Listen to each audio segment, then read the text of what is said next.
Hi, Mike. Hey, great to see you. Nice to have you over. Welcome My to pleasure. Russia. Thank you. You observed some of the Russian startup market. Do you see any differences from the Western startup market that you're engaged with, and that you observe, and the Russian startup market? Do you see how it's different, how it's the same, and I think how it's the same is that if you do a technology company in Russia and you do a technology company in the West, as it were, then both are obsessed with product. So product is the ultimate thing about technology companies. It's not about servicing clients, it's not about servicing customers, it's not about sales. It's creating an amazing product which users and clients and customers love, right? So those are the things which are absolutely in common between all of us. You know, anyone in technology today, if you're doing a startup, you create a great product. That is your number one goal. Off you go, right? I think to answer your second question is that what are the differences? I think probably often in the West, people oversell and don't often have underlying technology, and I think often it's the reverse. Here, often you have an incredible technology, but the selling of it or the sales of it isn't the same, right? So, and I think it's just a different approach. It's a different cultural approach. It's not something that's bad or anything. It's just a different approach.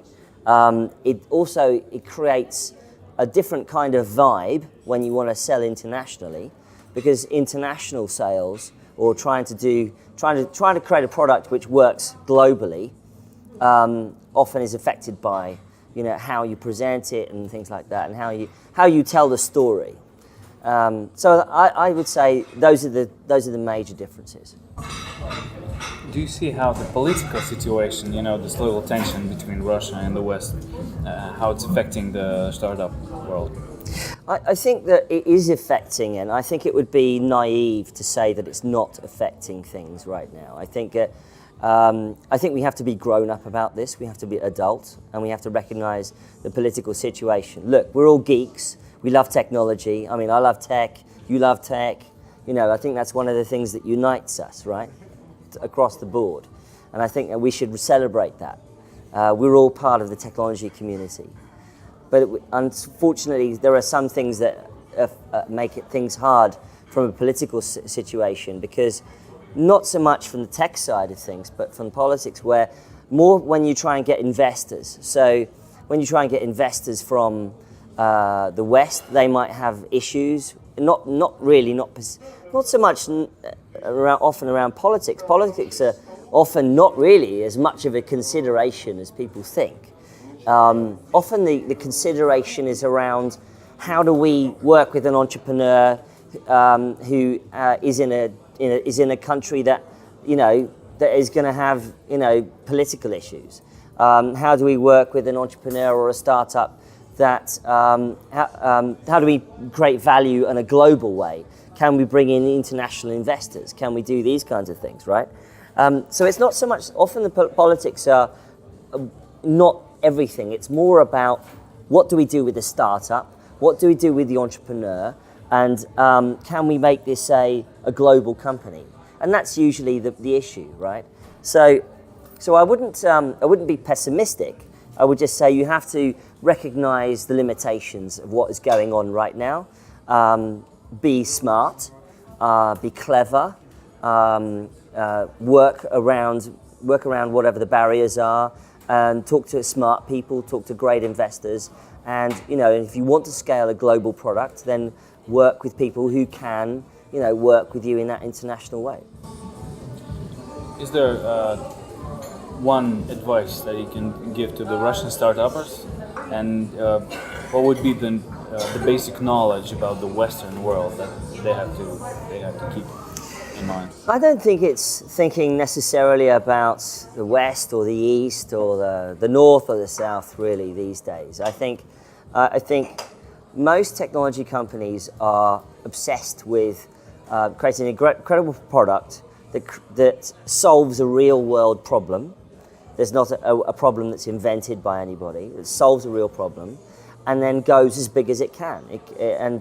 I mean, one of the great advantages that the United States had is that it developed internet access far earlier than anybody else. You know, I mean, they had access to that, and they also had you know, flat rate internet access from years ago, so that helped. They had a very large market. But that does not mean that anyone else cannot develop the same kinds of markets. You look at what's going on in India right now. There are a couple of companies which are actually developing companies as big as Uber just for India. You look at what's going on in China. You know, the messaging space is incredibly competitive and as big, or at least as big as anything that WhatsApp has done or whatever, or Telegram or whatever.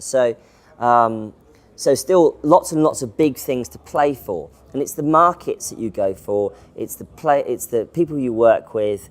And I think one of the secrets about the technology business that people don't talk about enough is that actually it's a people business. So entrepreneurs work with each other based on people, engineers work with each other and based on people, investors work with entrepreneurs based on people and relationships. And at the early stages of these incredibly high growth companies, it's all about relationships and people. And if you want to be as big as Spotify, who came from Sweden, which has 9 million people, and you want to take over the world and become amazing internationally, then you have to be Daniel Ek, who did an incredible company and create amazing relationships and raise a lot of money. You have to create incredible relationships. It's not just about the product, it's also about the people. So please, please, please always think about those things. Create great networks, work with the best people, so when you want to go international, you've got everybody at your back. My final favorite question, what's your favorite thing about Russia? My favorite thing about Russia is there is just a wonderful, beautiful sense of cultural history here, a sense of delight about amazing things. You know, I've just been at an exhibition where you've got incredible entrepreneurs, incredible engineers and designers creating amazing products. And just really that obsession, I think the Russian obsession with getting something right and making something perfect is a real strength. It's a real strength. And I just want to see that, told to the world, because it's a great story. The Russian entrepreneurs and Russian startups, I often say this to people, that I often expect to turn a corner and say to a Russian startup, like, what have you done? And then the guy will turn to me, or the girl or the guy will turn to me and says, we've done teleportation, but we're just working out what to do next. And I think there's a real sort of humbleness about that, which I think is super cool. But I just want to say to everybody, just keep going, keep on pushing. Come and see us in London. Come and see us in San Francisco. Come see us in New York. Come to Disrupt. Come and see TechCrunch wherever we are, and we'll always talk about whatever you're doing, because it's about technology and it's about products, and that surpasses people and politics. Thank you very much. Boom. Good to see you.